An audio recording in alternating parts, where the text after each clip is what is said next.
పరిశుద్ధుడనై ఉన్నాను గనుక మీరు కూడా ఎలా ఉండాలంట? పరిశుద్ధులై ఉండండి అని రాయబడి ఉన్నది.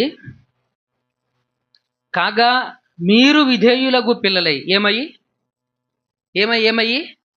విధేయులకు పిల్లలై మీ పూర్వపు అజ్ఞాన దశలో మీకుండిన ఆశలను అనుసరించి ప్రవర్తింపక మిమ్మను పిలిచిన వాడు పరిశుద్ధుడై ఉన్న ప్రకారము మీరును సమస్త ప్రవర్తన యందు పరిశుద్ధులై ఉండండి. పరిశుద్ధత ఎక్కడ ఉండాలి?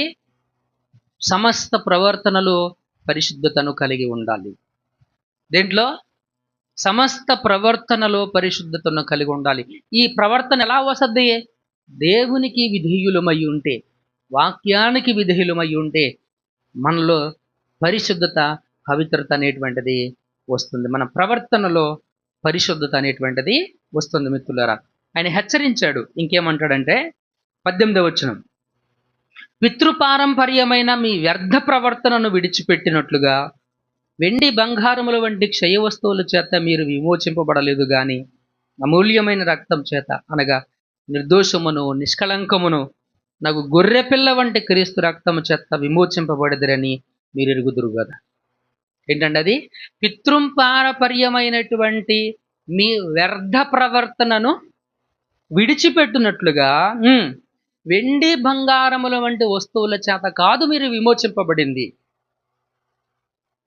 అమూల్యమైనటువంటి యేసుక్రీస్తు రక్తం చేత మనం ఏమి చేయబడ్డాము? విమోచించబడ్డాం. మిమ్మల్ని విమోచించడానికి వెండి ఇవ్వలా, బంగారం ఇవ్వలా. ఈ పూజలు చేసేటువంటి వాళ్ళు మిమ్మల్ని పవిత్రం చేయడానికి ఏం చేస్తారు? అతను చెంబులో ఏదో ఉంటుంది వాటర్, మంచి నీళ్ళు అయ్యి మనం తాగే నీళ్ళే.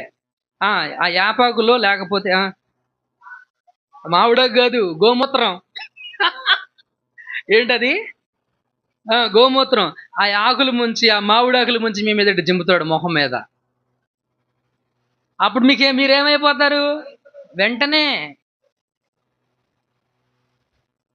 What foolishness it is. ఎంత అవివేకం ఇది, ఎంత అజ్ఞానం ఇది. దేవుడు అలా చేయలా. ఆయనే స్వయంగా ఆయన ప్రాణమిచ్చి, ఆయన రక్తమిచ్చి మిమ్మల్ని మీ పాపము నుంచి విమోచించాడు. మీ అపవిత్రత నుంచి మనల్ని దేవుడు విమోచించాడు మిత్రులారా. కనుక ఆయన మాట మీరు విని గ్రహించండి. మీరు ఈ పితృపారంపర్యాచారములకు అనుకూలంగా ఉన్నారా లేదా వ్యతిరేకంగా ఉన్నారా? వ్యతిరేకంగా ఉంటే దేవునికి అనుకూలంగా ఉన్నట్టే.